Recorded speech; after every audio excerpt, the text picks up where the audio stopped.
GS classes में आप सबका स्वागत है। तो आज हम डिस्कस करेंगे 28/9/2018 थर्ड शिफ्ट का क्वेश्चन हम डिस्कस करेंगे, साथ में न्यूमेरिकल भी होगा और फुल डिस्कशन के साथ। तो चलते हैं अपने क्वेश्चन की तरफ। हमारा पहला क्वेश्चन है,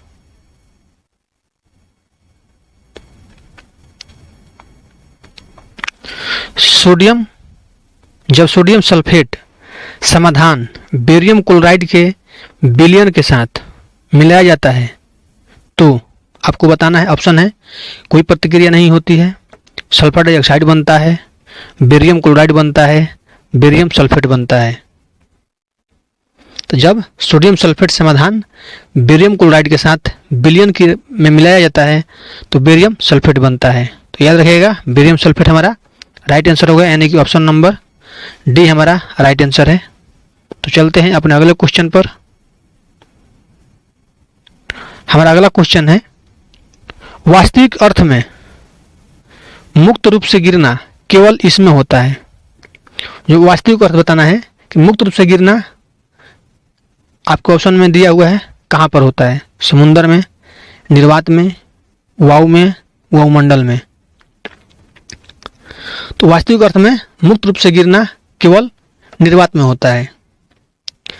मुक्त रूप से गिरना निर्वात में केवल इसलिए होता है कि निर्वात की स्थिति में गैसीय दाब वायुमंडलीय दाब की तुलना में बहुत कम होता है, या कि शून्य होता है। आप इसे कह सकते हैं, बहुत कम का मतलब शून्य भी होता है। तो हमारा आंसर हो जाएगा ऑप्शन नंबर बी, निर्वात। तो चलते हैं अपने अगले क्वेश्चन पर। हमारा अगला क्वेश्चन है, सर्किट में श्रृंखला में प्रतिरोध जुड़े होते हैं। सर्किट के माध्यम से धारा का मान, हमारा ऑप्शन है, एक ही रहता है, बढ़ती है, कम हो जाती है, आधी हो जाती है। तो सर्किट में श्रृंखला का प्रतिरोध जुड़े होते हैं तथा सर्किट के माध्यम से धारा का मान एक ही रहता है। हमारा आंसर हो जाएगा ऑप्शन नंबर ए। और कभी कभी सुना होगा शॉर्ट सर्किट। शॉर्ट सर्किट उसे कहते हैं जो विद्युत प्रवाह को उस माध्यम से जाने की अनुमति देता है जिससे प्रतिबाधा शून्य होती है। उसमें प्रतिबाधा शून्य होती है, उसमें शॉर्ट सर्किट में जो करंट को आगे जाने के लिए रास्ता यानी अनुमति देती है, उसे हम शॉर्ट सर्किट कहते हैं। उसमें प्रतिबाधा शून्य होती है, यानी कि प्रतिरोध जो होता है वो शून्य होता है। तो इसमें जो हमारा आंसर होगा इस क्वेश्चन का, वो एक ही रहता है, यानी कि ऑप्शन नंबर ए। हमारा अगला क्वेश्चन है, निम्नलिखित में से कौन सी भारत की स्वदेशी डिजाइन और विकसित की गई लंबी दूरी की सबसोनिक क्रूज मिसाइल है? हमारा ऑप्शन है, हेलिना, नाग, पिनाका, निर्भय। हमारा आंसर हो जाएगा निर्भय। जो निर्भय है यह भारत की स्वदेशी डिजाइन और विकसित की गई लंबी दूरी का सबसोनिक मिसाइल है, क्रूज मिसाइल है। यह सभी मौसमों में कार्य करती है। ये कम लागत में ज़्यादा दूरी तय करने वाला मिसाइल बनाया गया है, जो कि स्वदेशी निर्मित है, यानी भारत में बनाई गई थी।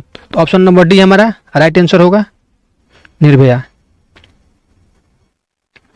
हमारा अगला क्वेश्चन है, थायरोक्सिन का संश्लेषण किसके लिए आवश्यक है?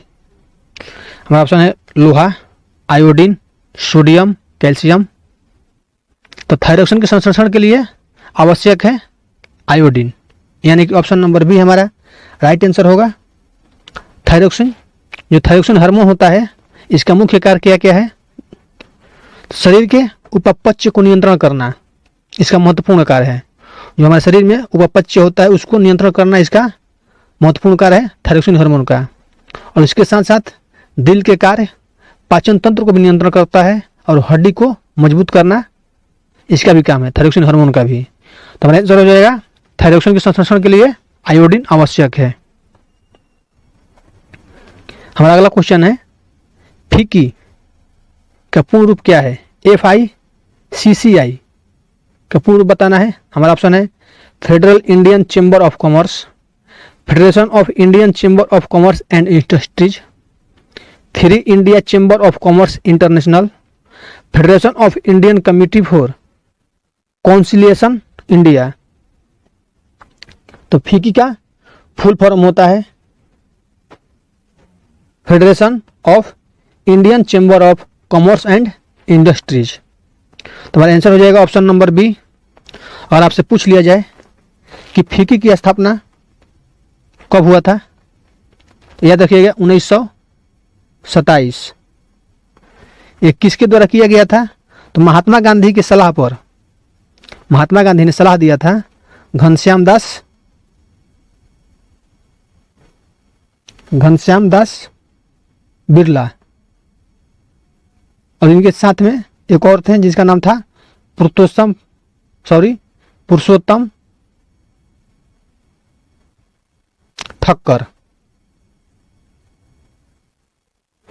ठक्कर और घनश्याम दास बिरला ने 1927 में गांधी जी की सलाह पर फीकी की स्थापना किया गया था। इसका मुख्यालय नई दिल्ली में है। मेंडल के नियम केवल तभी लागू होते हैं जब, हमारा ऑप्शन है माता पिता शुद्ध प्रजनन है, पेरेंट कोडोमिनेट है, कैरेक्टर रिसेसिव है, कैरेक्टर लिंक किए गए हैं। तो मेंडल के नियम केवल तभी लागू होते हैं जब माता पिता शुद्ध प्रजनन है, यानी कि ऑप्शन नंबर ए हमारा राइट आंसर होगा। ज्वाइंट पर हड्डी की सतह को कौन मुलायम करती है, हमारा ऑप्शन है कार्टिलेज, एरेओलर, टेंडन, बंधन। तो ज्वाइंट जो होती है, ज्वाइंट पर जो हड्डी की सतह को मुलायम करने वाली ऊतक का नाम बताना है, तो ऊतक है कार्टिलेज। तो हमारा ऑप्शन हो जाएगा ऑप्शन नंबर ए कार्टिलेज। इसे हम उपास्थि भी कहते हैं। तो हमारा आंसर हो जाएगा कार्टिलेज। हमारे शरीर में 3 प्रकार की जो हड्डियां होती है, जो 3 प्रकार के ऊतक होते हैं वो होते हैं टेंडन, एक होता है लिगामेंट, और तीसरा होता है कार्टिलेज।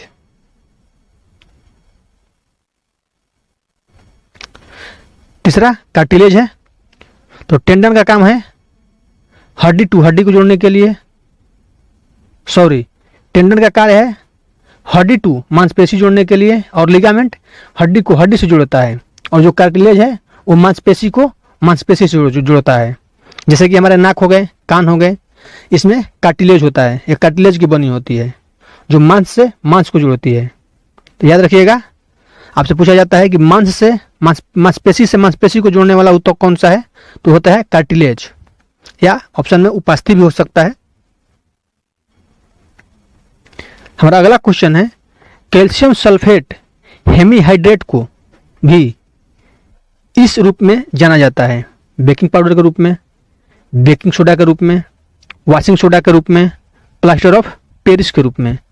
तो कैल्शियम सल्फेट हेमीहाइड्रेट को प्लास्टर ऑफ पेरिस के रूप में भी जाना जाता है। तो हमारा आंसर हो जाएगा option number D plaster of Paris. हमारा अगला क्वेश्चन है एक वस्तु 4 सेकंड में 24 मीटर और 2 सेकंड में दूसरे 15 मीटर की यात्रा करते हैं, तो वस्तु की औसत चाल क्या होगी, तो कुल दूरी बटा में कुल समय। आप सबको याद है 24 और 15 जो ऐड करेंगे तो 29 हो जाएगा, 39 हो जाएगा।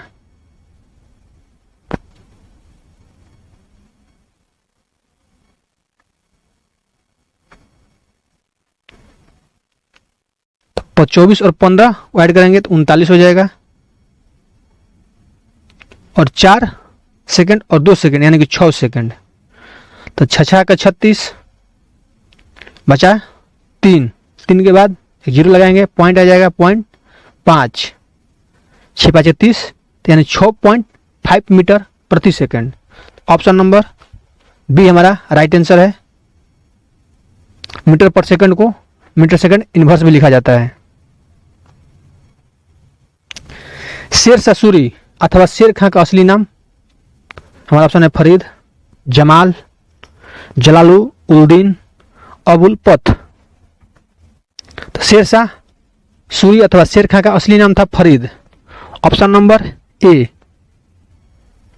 ऐसे बहार खां ने शेर खां की उपाधि दी थी क्योंकि फरीद ने एक ही तलवार से एक शेर का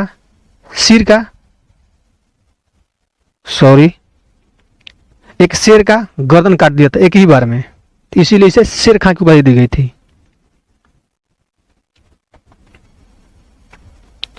ओमिक उपकरणों का वर्तमान वोल्टेज ग्राफ किसके रूप में है? जो ओमिक उपकरण होता है उसका वर्तमान जो वोल्टेज ग्राफ है वह किसके रूप में होता है? एक उपकरण है ओमिक, आपको बताना इसको वर्तमान वोल्टेज जो ग्राफ है वह किस रूप में है?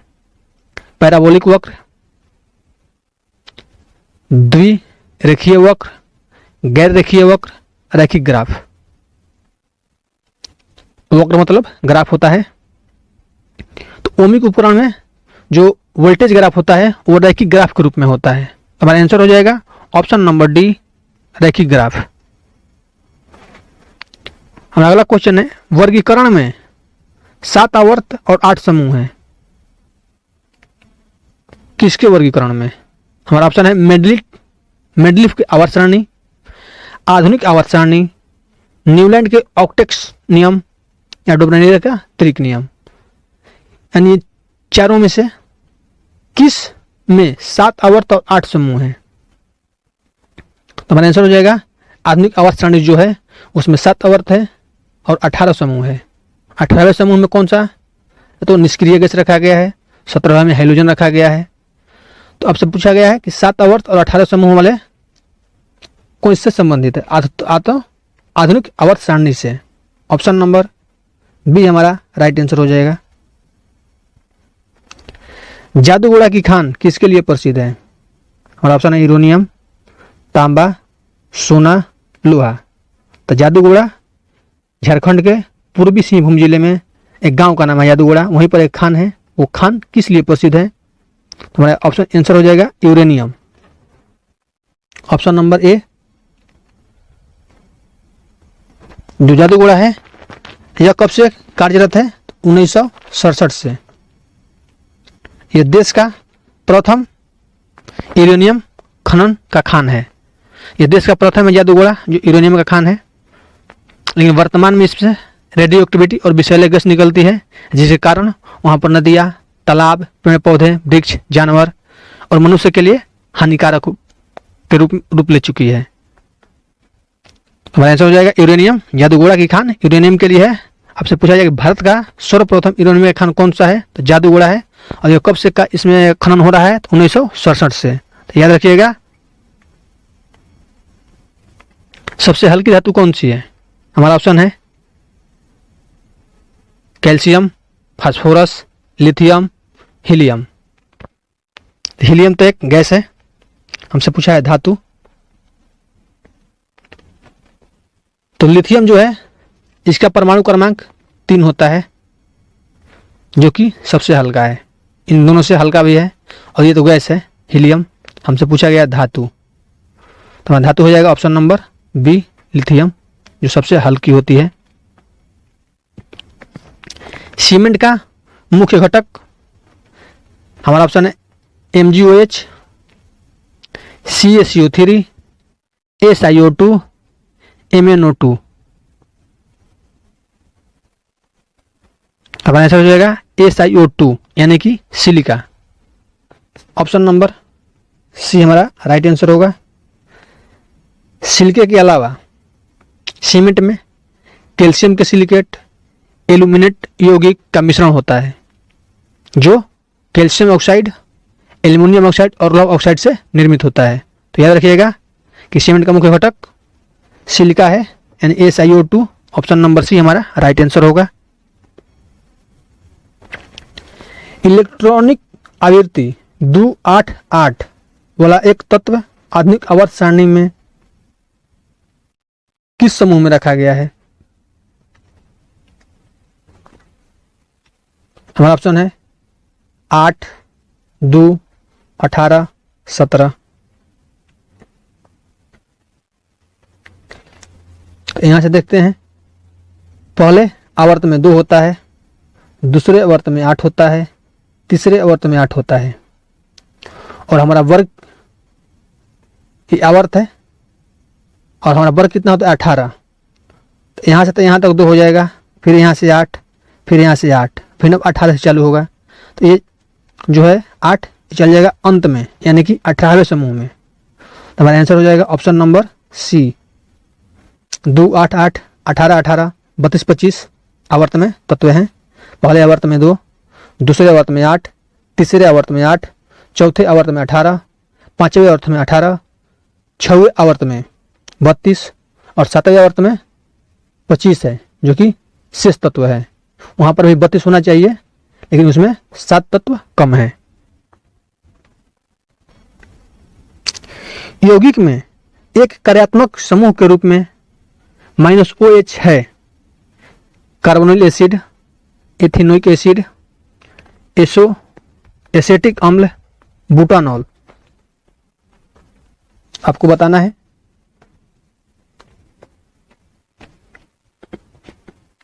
तो जो बुटानॉल है, बुटानॉल यौगिक में एक कार्यात्मक समूह के रूप में -OH है। तो बुटानॉल भाई क्या है? तो बुटानॉल जो है यह एक ईंधन के रूप में वाहन में प्रयोग किया जाता है, जो कि एथेनॉल से बहुत अच्छा साधन मतलब की व्यवस्था है, जो इथेनॉल से भी अच्छा ईंधन है। इसलिए वाहन में बुटानॉल का यौगिक जो कार्यात्मक समूह है -OH होता है। ऑप्शन नंबर डी हमारा राइट आंसर होगा। इथेनॉल से भी अच्छा है, वैज्ञानिकों के नियम के अनुसार, यानी कि उनके सलाह के अनुसार, उनके प्रयोग के अनुसार बुटानॉल इथेनॉल से अच्छा ईंधन है। तो चलते हैं अपने अगले क्वेश्चन पर। हमारा अगला क्वेश्चन है, यौगिक का प्रयोग सिद्ध सूत्र CH2O है, इसकी वाष्प घनत्व 90 है। तो यौगिक का आणविक सूत्र हमारा ऑप्शन है C6H12O6, C6H10O4, C6H10O6, C6H12O4। आपको बताना है इनमें से कौन CH2O है, इसकी वाष्प घनत्व 90 है। इसके यौगिक के आणविक सूत्र क्या होगी? तो आपको बता दूं कि इसका आंसर होगा ऑप्शन नंबर ए C6H12O6। आंसर हो जाएगा ऑप्शन नंबर ए। इसे फॉर्मिल हाइड भी के रूप में भी जाना जाता है। जो C6H12O6 है, इसे फॉर्मेलिडी हाइड के रूप में भी जाना जाता है, याद रखिएगा। मुगल सम्राट किसने आलमगीर शीर्षक अपना लिया था? किस मुगल सम्राट को आलमगीर कहा जाता था? हमारा ऑप्शन है औरंगजेब, अकबर, जहांगीर, शाहजहां। तो मुगल सम्राट जो औरंगजेब था, उसका आलमगीर शीर्षक था। जो औरंगजेब का बचपन का नाम आलमगीर ही था, और जब वो राजा बना तो औरंगजेब के नाम से राजा बना। और ऐसा मुगल शासक है जो इसका 2 बार राज्याभिषेक हुआ था। और एक हिमाऊ भी है, उससे का भी 2 बार राज्याभिषेक हुआ है। याद रखिएगा, आपसे पूछा जाता है कि मुगल सम्राट कौन मुगल सम्राट है जिसे के 2 बार राज्याभिषेक हुआ? तो एक था हिमाऊ, एक बार राजा बना था, फिर शेरशाह सूरी ने उसे हराया, फिर 2 बार आया था, तो फिर राजा बना था, फिर मुझे राज्याभिषेक हुआ था। और इसका भी, औरंगजेब का भी 2 बार राज्याभिषेक हुआ था। 30 किलो द्रव्यमान की एक वस्तु को 10 मीटर प्रति सेकंड एक समान वेग से स्थानांतरित किया जा रहा है। तो वस्तु की गतिशील ऊर्जा क्या होगी? तो गतिशील ऊर्जा बराबर होता है 1/2 mv²। 1/2 m दिया हुआ है 30 और वेग दिया हुआ है हमारा 10 का स्क्वायर, 15 दूनी 30, 100 यानी कि 1500 जूल हमारा right answer option number B.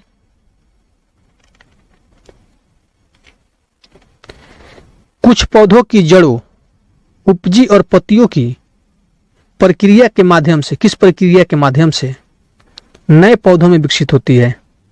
हमारा ऑप्शन है विखंडन, एकाधिक विखंडन, वनस्पति प्रचार, उत्थान। आपको बताना है कुछ पौधे, जो कुछ पौधों की जड़ें, इन जड़ों, उपजी और पत्तियों की किस प्रक्रिया के माध्यम से नए पौधों में विकसित होती है। तो हमारा आंसर हो जाएगा वनस्पति प्रचार प्रक्रिया के माध्यम से नए पौधे में विकसित होती है। तो ऑप्शन नंबर सी हमारा राइट आंसर होगा।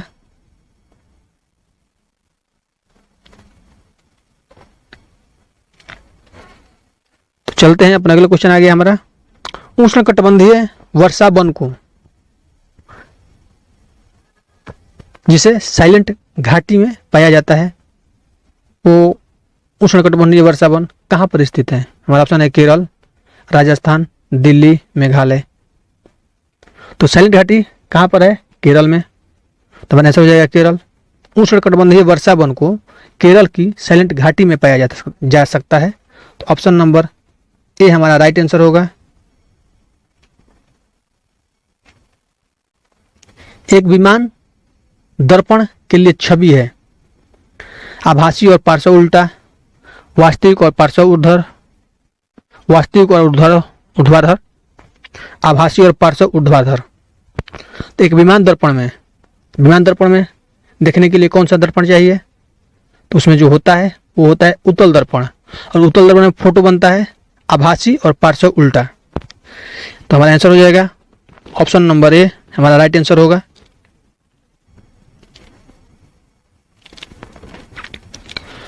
हमारा क्वेश्चन है, राम और श्याम का वजन 55 किलो है। राम को सीढ़ियाँ चढ़ने में 5 मिनट लगते हैं, जबकि श्याम को वही सीढ़ियाँ चढ़ने में 3 मिनट लगता है। तो इसमें से पूछा गया है कि कौन अधिक कार्य करता है। हमारा ऑप्शन है राम और श्याम बराबर कार्य करते हैं। राम श्याम की तुलना में अधिक कार्य करता है। हमारा तीसरा ऑप्शन है श्याम राम की तुलना में अधिक कार्य करता है। और हमारा चौथा ऑप्शन है राम और श्याम कोई कार्य नहीं करते हैं।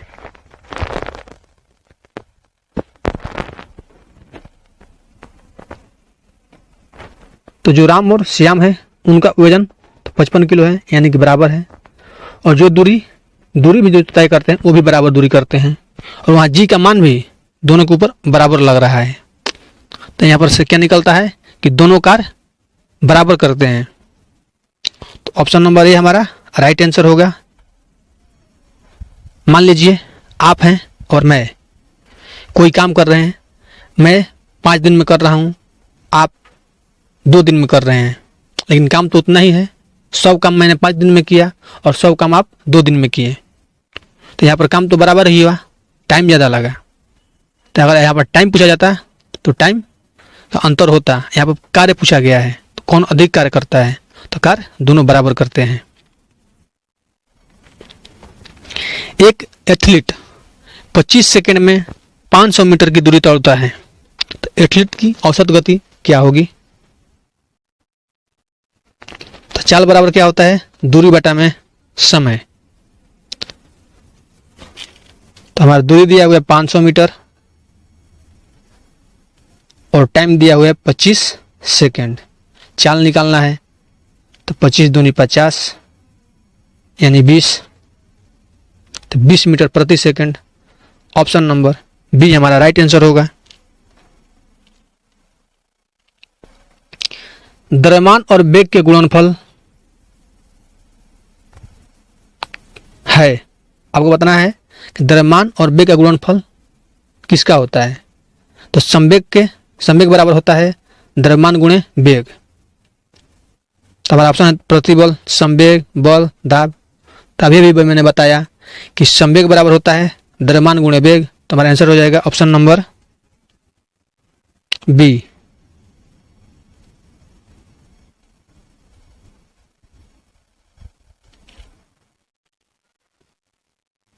हमारा अगला क्वेश्चन है, ऊतक हमारे मुंह के आंतरिक अस्तर को बनाता है, कौन सा ऊतक। हमारा ऑप्शन है सिलिकेट कोलमर एपिथेलियम,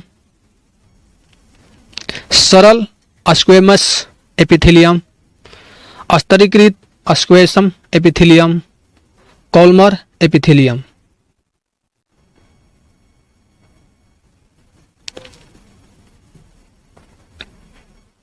तो हमारा आंसर होगा इसमें सरल स्क्वेमस एपिथेलियम।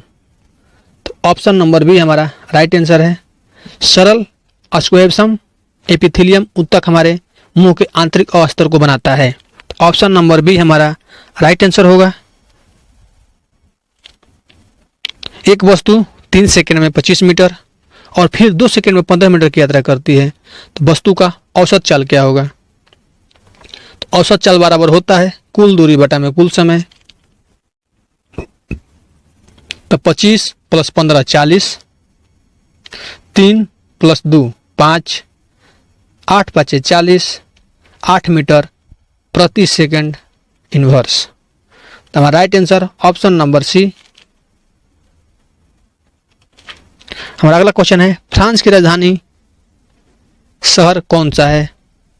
जो फ्रांस की राजधानी है वो शहर कौन सा है? हमारा ऑप्शन है पेरिस, काठमांडू, बर्लिन, लंदन।